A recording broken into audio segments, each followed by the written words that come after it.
I hear a lot of experience in your voice and in your dialect. How long have you been in the business? So I started doing local stuff in 2000 actually. Mhm. I was just trying to network with some guys that I knew from Chicago, with some guys I knew from Rockford, and I just ended up somehow stumbling into a part where I was trying to get beats for somebody. I ended up in Chicago at a studio trying to do some work for a guy in Rockford, which just gave me an opportunity to get in the mix, you know. So like finding a way to get in is the first part. So what was your entry level?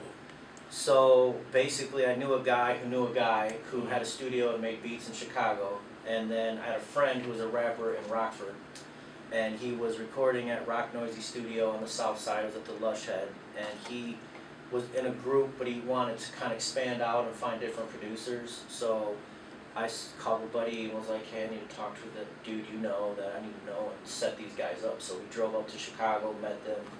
That started the relationship with that producer that I'm still friends with to this day.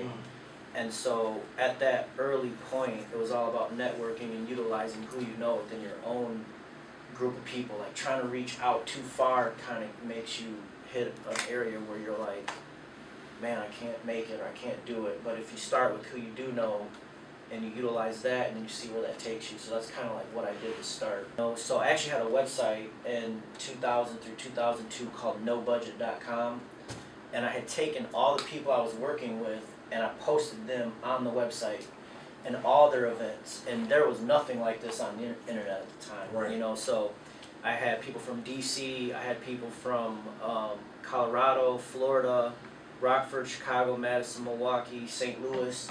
So now they're all sending me their music and their events and their flyers, and I'm posting it all on one big website, and we communicated through a AOL member directory or whatever. Yeah. So now I got my list of people AOL. popping up with their screen names, like, oh, the guy from St. Louis is on right now. Hey, what's up, man? You got something you want me to post today?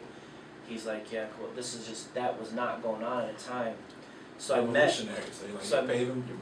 I did a lot. I definitely did some things. I feel like if I was in a different era, I could have probably sold that website for a lot of money, because I literally had it going on for 2 or 3 years, and it got me everything that I did in the beginning came through that, you know, because of the networking. So it's all about networking. It's bartering, trading, favors for favors. If you don't have something to offer, that don't work for you.